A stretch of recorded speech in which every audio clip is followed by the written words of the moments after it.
What's up, everyone? Welcome to this day in Philly Sports History for October 8th, 2024. I'm your host, Jim Montgomery. Welcome to a Tuesday game day edition of the podcast, Game 3 NLDS, this evening, 5:08 p.m. And it is Tuesday, so it's time for a little motivation / positivity. And we certainly need some positivity, specifically around the Phils. So I switched it up a little bit, and we're going to go with the ultimate positivity motivation song, and that is High Hopes by Frank Sinatra. If you've ever been to a Phillies game, you know they played at the end the rendition of Harry Callis singing it. It was something he used to sing in the locker room when they were all hanging out. It's one of my favorite parts about being at a Phillies game. But truly, there is a good message in there, and we really only hear the first part of the lyrics that Harry sings, and that's about that silly old ant trying to move that rubber tree plant. And the meaning of the song, truthfully, is anything is possible, no matter how hard you think it's going to be. There's always the possibility, if you put your mind to it, get your mind right, set out, focus, and do it, you're going to be able to do it. But that silly old ant did move that rubber tree plant, as Harry Callis said, because he had high hopes, and we have high hopes for our team. So the message is, obviously, it's a little tongue-in-cheek today, getting ready for the Phillies Mets, but I think the message is great, that you just dream big and really work toward achieving that goal, like that silly old ant. And then if you go into the next part of the song, it talks about the silly old ram who tried to punch a hole in the dam. Like I said, very simplistic lyrics, but the message is very, very profound and strong. And we certainly need some high hopes for the Phillies today. So in the immortal words of Harry Callis, by way, or I guess the immortal words of Frank Sinatra, by way of Harry Callis, we got high hopes, like that silly old ant who tried to move that rubber tree plant. And if you've listened to the song and you know what they do at the end of the game, you know, whoop, there goes another rubber tree. So let's go, Phils. We got high hopes today. Hopefully that message, think about that silly ant and that silly old ram as you go through your weeks. Set your goals high, work hard to achieve them, have the high hopes, and believe that you can do it, just like we're going to believe today that the Phillies are going to take a 2-1 lead in this series behind Aaron Nola. But do that through your week, and just know that we got high hopes, man. High hopes. So let's get to it and be like that silly old ant and move that rubber tree plant today. All right, it's game 3. Playoff Nola is on the mound, and we certainly are going to need playoff Nola today. And he's going up against Sean Manaea, and I think Manaea's been hot, but I think the Phillies can hit him. I just don't know. I don't know. I guess since he's a lefty, Phils seem to do better against lefties. Not sure what Topper is going to do with the lineup tonight. Bohm is going to be back in the lineup. I have a feeling that we're going to see Austin Hayes in left, keeping Brandon Marsh on the bench. I think after his game the other day, Stott will get the start at second. And I think maybe a little bit of that is how Edmundo Sosa played. But we'll see. I mean, it's still up in the air on what they're going to do. Ranger Suarez will go tomorrow. So I don't want to sound scared, because I'm thinking about this as the words are getting ready to come out of my mouth, and it's going to sound scared. But I think we need a strong performance from Nola tonight, not only to take that 2-1 lead, but also to not tax the bullpen, because I know we've had Ranger Suarez struggle at his last start of the season the past 2 years, and then he's come out and been money in the playoffs. But you don't want to put yourself in that position. Have Nola come out, go 6, 7, 8 innings tonight. Worry about the pitch count to a certain point, but if he's dealing, let him deal and rest that bullpen. I think we're going to see an offensive explosion from this team, and I don't know why. There's no real I'm not basing it on anything other than I think something clicked, like the light bulb went off for this team the other night, and I'm looking for them to continue that, to be patient. And it's going to be a hostile environment. So I think they need to really come out and know that between the Mets and the fans, they're going to get punched. And it's about how, as Rocky said, we're going to do a little double dip, I guess, for the Tuesday motivation. It's not about how hard you can hit. It's about how hard you can get hit and keep coming back. That team proved it the other night, and that's what they're going to need to do. And it'd be nothing better than to come out and have a long top of the first, get a couple runs across, quiet that crowd down a little bit. This is the Mets' first home playoff game this year, and that crowd's going to be wild. So I'm hoping that maybe if we can jump on them early, the players are going to get a little antsy. They're going to be trying to maybe press a little bit. So I think the first 3 innings, the Phillies need to come out and score some runs and really keep the pressure on the Mets. I mean, obviously we know they're up for the pressure, but I think that's going to be the key. But it's a huge game, and I cannot wait. But that leads us right into a recap of yesterday's question today. I asked you yesterday, after the Sunday's come from behind win, are the Phillies back? 80% of you said yes, they are. I really do agree. And again, this is likely me drinking the right Kool-Aid, not necessarily putting any stock, but this team is a better team than the Mets. This team has more to play for. There's more at stake for this team. We have the experience. I would love to see them go out there and just have one of those just methodical 8-2 ball games where they just put the pressure on, play good defense, let the pitchers do what they do, and kind of a no sweat. I feel like after the past 2 games, my blood pressure needs the rest anyway. That's what but I can see that. We just need one of those games, almost like the Victorino Grand Slam game or the Joe Blanton home run game where they're just pouring it on. But that is tonight at 5:08. Question of the day. Who do you got tonight? Phillies, Mets. This is the pivotal game of the series. Likely whoever wins this game is going to win the series. So who do you got? Phillies, Mets. 267-495-8531. That'll get you into the Back to the Future voice and text line. Want to vent, want to rant, want to talk about the Sixers preseason, get ready for Flyers, talk about the Eagles coming up. All of that is fair game. 267-495-8531. That's the Back to the Future voice and text line. But who do you got? Phillies, Mets. I'm going Phillies, and I like them on the run line tonight. I just have a feeling that, like I said, something clicked. And when this team is rolling, there's nobody that can beat them. And I think we're going to see that tonight. A couple quick notes about this game. I meant to mention this the other day, but through the excitement and everything from that come from behind, and usually I'm on the opposite end of this, but I have to say, I've thought that the announcing crew of Adam Amill, Adam Wainwright, and AJ Pierzynski, they've been pretty good. I know like Smoltz gets a little annoying when they have the A team for Fox Sports, but I think these guys have done a pretty good job of keeping it down the middle, objective. It's not one of those things where it's like, oh, they hate the Phillies. They've done a pretty good job keeping it down the middle. And I mean, I think the fact that they haven't been the story just to me shows how good they've been. Obviously, it's not T-Mac and Crucker, but I mean, I wanted to give them credit because I think they've done a decent job for this series so far. The other note I wanted to put out there, and say what you want about him, we would have had the 1 seed if it wasn't for him. He struggled, but I got to give credit where credit is due for Taijuan Walker. He's always had his spot on the top of the dugout steps, and even though he's not even on the roster right now, he's still there in the dugout supporting his team, and it would have been very easy for him to just pack it in, get pissed off, and pout.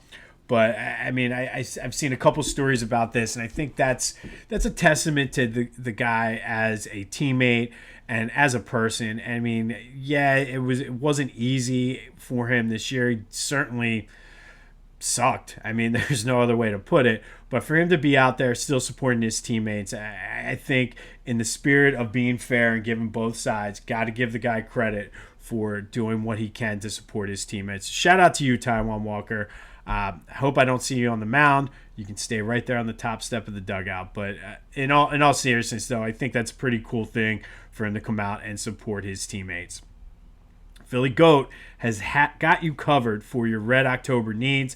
The fans are back. I'm wearing them right now. They're super comfy. They got any kind of shirt you can imagine. Election season is coming up as well. They have the voting shirt, which I got all kinds of comments on that at baseball the other day.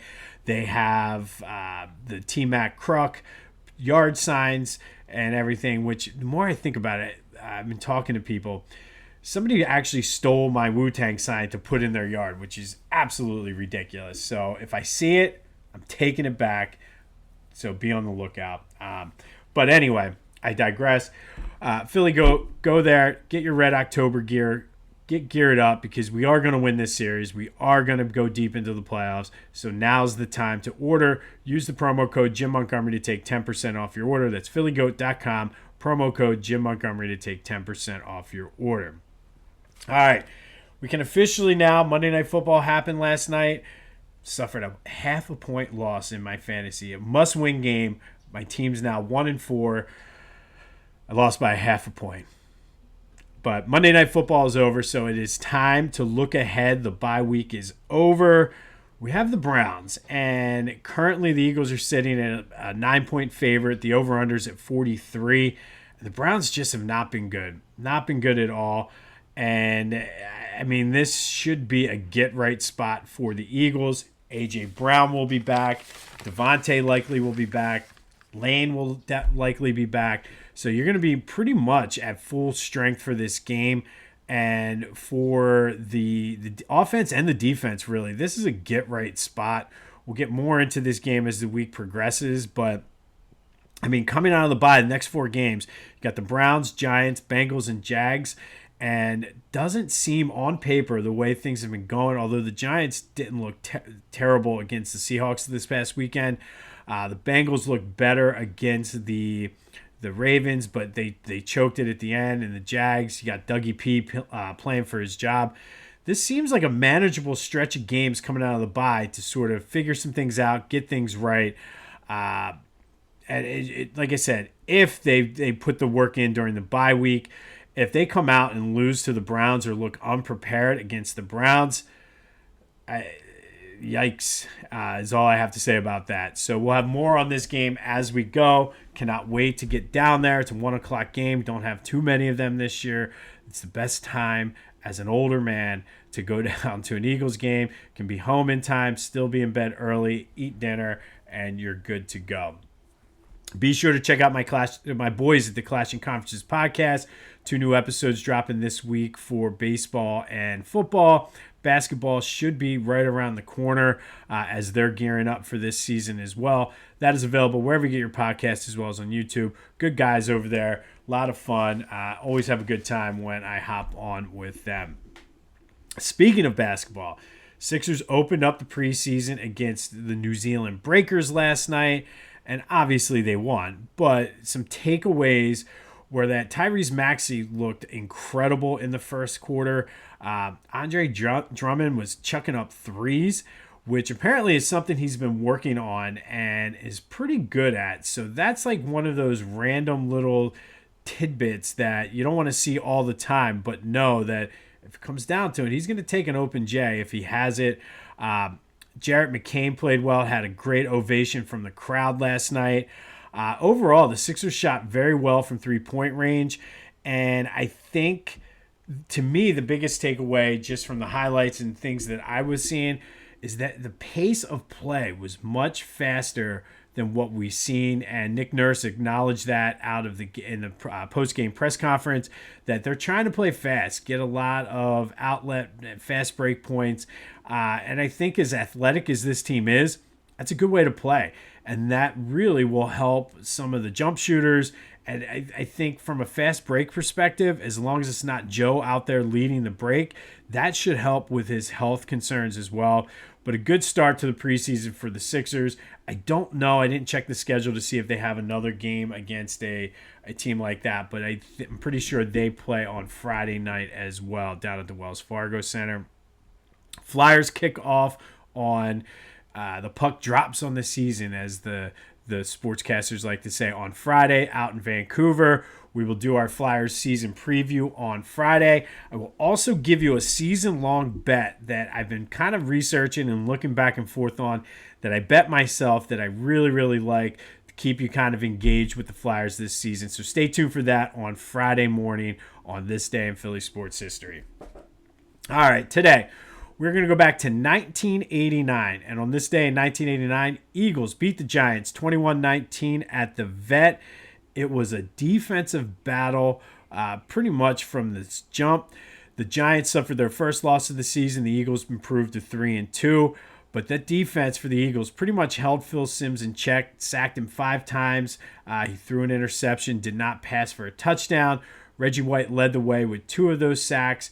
But the Eagles, to their credit, couldn't get much going through the air. Randall was only 10 for 24 for 106 yards. But the Eagles did manage to pound out 158 rushing yards that day against the Giants for 3 touchdowns. 2 of them by Randall, including a 5-yarder, which to me is one of the most, you think about Randall Cunningham's iconic plays, and immediately 3 come to mind. You have the Carl Banks when he somehow did not get hit and still threw the touchdown to Jimmy Giles. You have the 95-yard punt against, or 91-yard punt, whatever it was, against the Bills. You also have the one long bomb to Fred Barnett. And then you have this play on this 5-yard touchdown when the Eagles spread it out. He had a lane up the middle, ran it, went to jump over 2 Giants defenders, got flipped, and fell on his arm and head. Miraculously did not get hurt. I watched the replay about 50 times last night, and Pat Summerall kept saying, he's lucky he didn't break his neck or his arm. And John Madden was all about breaking down the play and why he was able to score. But to me, it's up there, top 3 probably iconic Randall Cunningham plays. Like I said, you got the Carl Banks, and then you have the flip. Those are the 2 that really stick out. And then you can do the long bomb to Fred Barnett where he ducked under Bruce Smith, or the punt. But on this day in 1989, Eagles beat the Giants 21-19. Randall with one of the most iconic plays in his illustrious career when he went to hurdle 2 Giant defenders, got flipped, landed on his head in the end zone for a touchdown. Eagles did go on to win the game 21-19. That 89 season, they went 11-5, made the wild card before losing to the Rams. All right, we have high hopes today. We're going to continue our Red October great games in Phillies history, Phillies postseason history, I should say. And one of my all-time favorite games, probably top 3 moments ever going to a live sporting event for me. I was in the crowd for this game, and that's Game 4 of the 2009 NLCS. Phillies led the series 2-1 at that point. They had just beaten the Dodgers 11-0. I remember I was not feeling too well, but it was like I'm not missing this game at all. And it looked like the game was going to go more of the same that day. Ryan Howard hit a 2-run shot in the first inning. Tying, ironically enough, this was actually pretty cool, and I forgot about this until I was doing the research, tied Lou Gehrig for consecutive postseason games with an RBI with 8. It would end the next night. So the most consecutive games with a postseason RBI, you have Ryan Howard and Lou Gehrig. Pretty good company for Ryan to be in, and to me, just goes back. I'm going to do my, whenever I can, plug for Ryan Howard of how he's unappreciated. Just goes to show you just how great this dude was before he got injured. But back to the game. Dodgers tied it up in the 4th, tacked on runs in the 5th and the 6th. Chase Utley had an RBI single in the 8th, so it went to the bottom of the 9th with the Dodgers leading 4-3. And they had Jonathan Broxton, who was their closer, was trying for the 4-out save. He was an all-star that year and had 36 saves. He was just basically unhittable that year. Immediately got Raul Ibanez to ground out. Then he walked Matt Stairs, hit Carlos Ruiz, and then all of a sudden we felt like we had life. And those teams back then, specifically the 08-09 teams, you could never count them out of games. Greg Dobbs lined out, so it brought up Jimmy Rollins with 2 outs in the bottom of the 9th, 2 men on. Eric Bruntlett had pinch ran for Matt Stairs. You had Chooch on first. Jimmy Rollins takes the 1-1 pitch, lines it to right center, scored Bruntlett, scored Chooch. The Phillies walk it off to take a commanding 3-1 lead in the NLCS. They came back the next day, won it 10-4, and would go back to the World Series for the second straight year. I remember just the scene was just ridiculous in that stadium. It's one of the loudest I've ever seen Citizens Bank Park, because it was just, you didn't know what to expect, and Jimmy Rollins just stepped up, and when he hit that ball, it was just perfect placement. Crowd went nuts. You saw the memes that and the videos that they synced it up to the scene from Goodfellas with Ray Liotta in the shower going, "F yeah, Jimmy." That's like the entire 40 whatever thousand people were saying, "Yeah, Jimmy." So one of the greatest moments, greatest sporting events I've ever been to was Game 4 of the 2000 NLCS. Hopefully the Phillies have some of that magic tonight against the Mets. But that is our Red October great game in Phillies postseason history. Jimmy Rollins walks it off in the bottom of the ninth with a 2-run. I guess it technically was a double, because I guess he had to keep running to make sure Chooch scored. But either way, Phillies walk it off, take a 3-1 lead, win it the next night, and will go back to the World Series for the second straight year. On this day in 1989, Eagles beat the Giants 21-19. Randall Cunningham with 2 rushing touchdowns, including one of his most iconic plays ever, the hurdle flip into the end zone, lands on his head, but scores the touchdown. And somehow, I watched the replay, like I said, 50 times. I don't know how he didn't get hurt. I mean, if you want to see it for yourself and you want to just relive and go back down Eagles memory lane, look up Randall Cunningham touchdown flip versus the Giants. It comes up, and like I said, I don't know how he didn't get hurt. Don't know how he got hurt. Stay tuned for the Flyers preview on Friday. I will give you the season-long bet that I am betting, which will help us stay invested in the Flyers this year, which it should be an exciting year for them. I cannot wait. I'm even more geared up like Charlie Brown, ready to kick that football after reading about the Sixers last night. And yes, I know. You don't need to remind me. I know how it's going to end. Phil's Mets tonight, though. 5:08. Let me know who you got. Phillies Mets, 267-495-8531. That's the Back to the Future voice and text line. Get anything Philly sports related off your chest. And remember, it is Tuesday, our motivation for the day. Remember that silly old ant from the High Hopes song, because we have high hopes, but the message in the song, in all seriousness, is a good one. Have high hopes for yourself, dream big, and work hard to get there, because nobody thought that ant was going to move the rubber tree plant, but yet, there goes another rubber tree plant. So we got high hopes. Let's do it for Harry. Let's come back tomorrow celebrating a 2-1 lead, getting ready to end this series. This has been This Day in Philly Sports History for October 8th, 2024. My name is Jim Montgomery. Go have yourselves a Tuesday, and until next time, go Phils.